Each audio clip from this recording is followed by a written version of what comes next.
This is Thomas Lyons for Raps on TV. We're here, York or Bethnal Green. Familiar face. Yes, fortunate to catch up with you again, Brad. Welterweight Bradley Skeete. Firstly, Brad, how's everything with you? Yeah, all good, mate. Can't complain.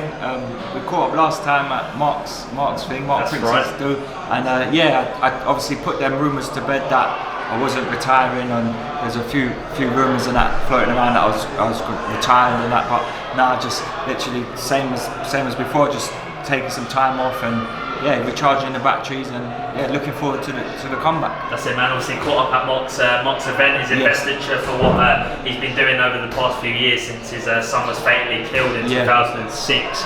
But yeah, man, like, it's good to see you obviously supporting that kind of movement, showing some love for the charity work, the grassroots foundations for the knife crime initiatives that are going on at the moment in London. Obviously, London's close to your heart. Yeah, definitely.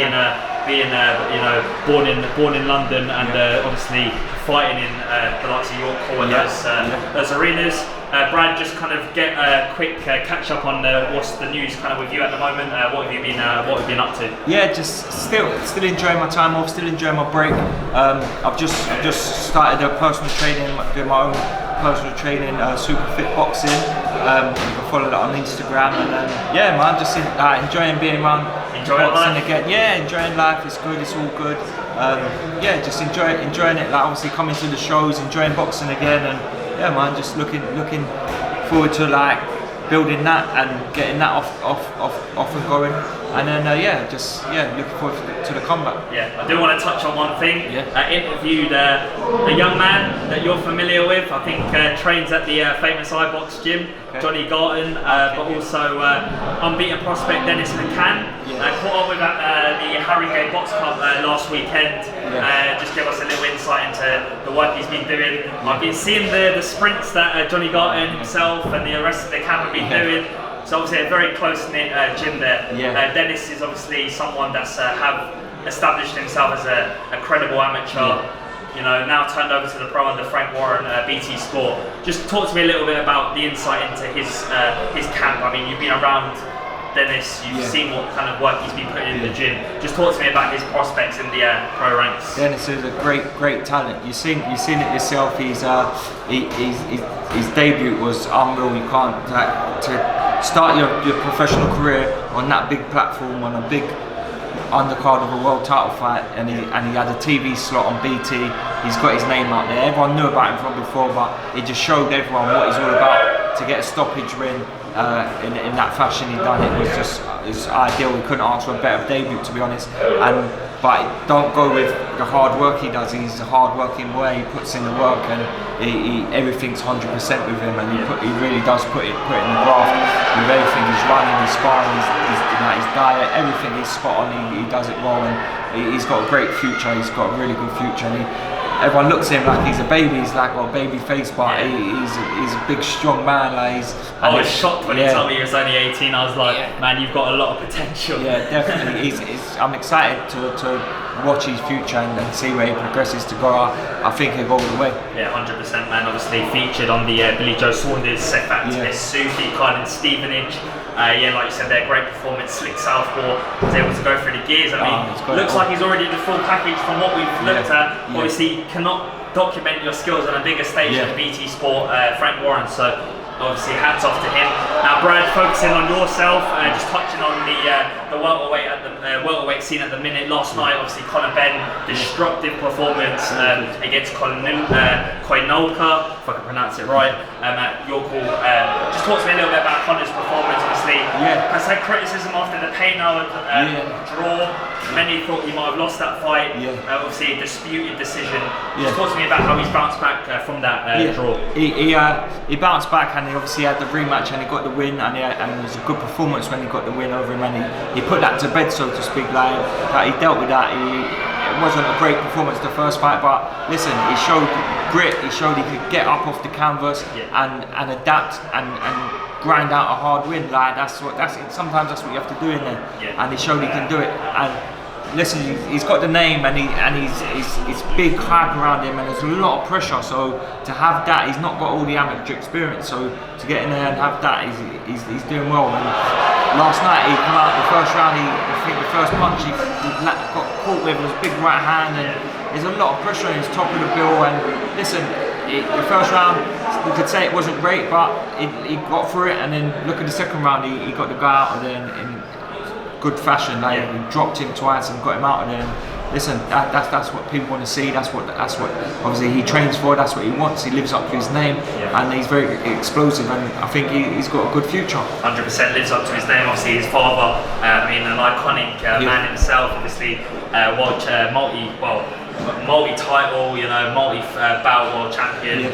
Obviously, then the big fights he's had with Eubank, and I mean, to name a few. Do you feel like Ben, obviously now kind of taking his name away from that sort of spotlight, having to replicate what his father's done? Do you think now he's kind of on his own path where he can emulate that kind of success? Yeah, definitely. That's always going to stick with him, that name, and his dad's always about it. His dad took a backward step. He's not at every fight. He's not there. He's letting him do his thing, which is nice.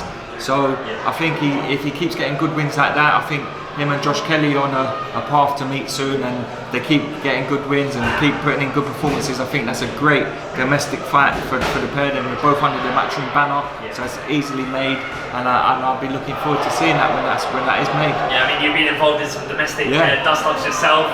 Obviously, having defended that British title outright, I mean, not a lot of fighters can say that they have done that. So obviously we've touched on that. Obviously, since you relinquished that belt, went to fight for the European against Lejarraga. Obviously, we touched on about the not being kind of in the right mental frame of mind. But now moving forward, looking at the positives, I mean, looks like you're a happy fighter again. Yeah, a happy man. Yeah, like things went on out of the ring and in my personal life that obviously it's not to be spoken about, and I would never use that as an excuse or anything, but I wasn't myself. Everyone who knows me knows in them fights I've lost and knows that wasn't me. So listen, it's one of them, brush myself down and get back on with it. I needed a break. I've took some time off, but just get back on it, and I'm looking forward to it. Like you say, everyone's saying how fresh and how I look, and all that retirement talk and rumours, that I swear that's bollocks, because I've not come from me. So listen, I'm not finished. I'm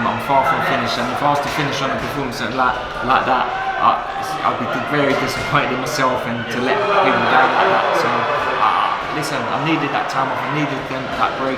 My head's right. Everything's good. I'm enjoying having this time off. And listen, I've put many years into boxing, so to have a few months off ain't gonna hurt no one. It's gonna do me better. So well, it would be an injustice to finish on the knockout loss to Lejarraga, but like you said there, family time is also important. Getting an opportunity now to spend time with your family. Obviously, a new family kind of you've established for yourself. But also kind of looking at the domestic scene at 147 pounds at the moment, the likes of Josh Kelly, like you said, they're on a collision course with Connor Ben. That's it. I mean, who else we got? We've got Chris Jenkins, Johnny Garden, obviously a stablemate of yours. I mean, we've got I mean, it's just like Chris Congo, another fighter. So I mean, 147 at the moment is thriving. That's it. Once you get back into the ring, once you get back match fit 100%, do you feel like you can be operating against those guys and beating those guys at the top of that domestic scene? Yeah, I've mixed at the domestic level. To me, I think like they're great fights and they're big domestic fights, they're big names domestically, but I wouldn't want to go back to domestic level because I've been there and done it sort of thing. I'd like to come back. Obviously, I wouldn't jump into a massive fight straight away because I've had this time off, but to get a few fights in under my belt, get the rounds back in, get that confidence back, and then I want to mix that European and then crack on again and mix that world level. That's the level I want to be at. I want to win that European title. I've won the British, Commonwealth, Southern Area English titles, WBO European titles. I've been there and done it. Like, so to me to go back to domestic level, I've got that. I've got my British title outright. No one's taking that from me. I worked hard for it. I've earned it. That's it. I've earned it. So listen, there's some great domestic fights there, and if they could be made, they could be made. But I want that European title. So that's when I get back, and that's my goal. That's what I want. I want to go and get that belt. 100%. David Avanesyan, obviously the champion, beat Lejarraga. I mean, it seems like only a breath of fresh air away from when all this happened. You had your fight against Lejarraga. Lejarraga defended the title against Frankie Gavin. Then defended it again against Avanesyan, who was supposed to fight Josh Kelly. So it's all kind of a muddle, really. But like you said there, Brad, it's always a pleasure getting you on the platform, catching up with you. Nice to see you doing so well for yourself. just say look after yourself. We look forward to seeing you back in action, back at the top of the 147-pound division. Just finally, Anthony Joshua shot defeat to Andy Ruiz. I mean, were you expecting that? I wasn't. I'm going to start eating some Snickers, I think. But nah, listen, fair play to Ruiz, man. He was a big underdog, and it just showed, like, listen, anything can happen. It takes one punch in boxing and anything can happen, but I'm sure Josh will bounce back and come back strong. He's got a good team around him, and I'm sure he can put that one right. So yeah. When do you think the rematch would take place? Do you think the UK or US would be the sort of the lead option for? Yeah, I think as Ruiz being the champion, I think they would like it in the US again, but I don't know. I think it could be made big. Over here we got bigger rings. It could be at Wembley Stadium, so it could be sell out there, and could be a massive fight for Great Britain too. So yeah, who knows, man? Who knows? Yeah, 2 fights in welterweight, world level coming up. Well, not being confirmed yet, but Errol Spence defending his IBF against WBC champion Sean Porter, and also Manny Pacquiao and Pacquiao-Thurman. So 2 big fights. Get your assessment on those big ones. Yeah, the Pacquiao-Thurman fight, I think that's a great fight. I think Pacquiao, he's a legend in the sport, and he's been there and done it. But I just think I don't want to see him start like taking fights he don't need to take now. I think his time's done. I know he's a world champion and he's got the belt, but he's taking fights that I think his time's done now. So yeah, I don't want to see him start dialing up to people and losing to people he should be beating, to be honest. So yeah, but Spence and Porter, that's a great fight. That's the fight what should be happening. The best be the best. Like that's a great fight. I really rate Spence, and obviously Porter the same. He's got that rough, tough style. He's in your face. He's on you. So it'll be good to see how Spence can deal with that.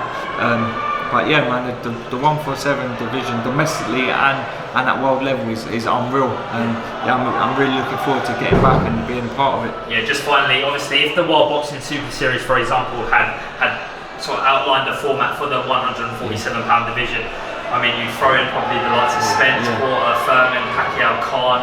If you were given the opportunity, Crawford, I mean, the list goes on. But if you were, say for example, Brad, having surpassed British level, looking kind of to European fringe world level, if you were offered the opportunity to box in the WBSS, would you take it? 100%. Listen, I'm 31 years old now. I've had 31 fights. I've cleaned up domestically. I didn't get that European title, but that's what I'd like to get, and then mix that world level. My name's been mentioned with the likes of Jeff Horn when he had the world title. So I've been ranked number 3 with the WBO. So that's the level I want to get back to. That's where I want to be. So yeah, that opportunity come, I'll grab it with both hands, most definitely. 100%, Brad. Always a pleasure. Thomas Lyons, Raps on TV. Bradley Skeete. Pleasure, chap. Appreciate the time. All the best, man. Thank you. Take care. God bless.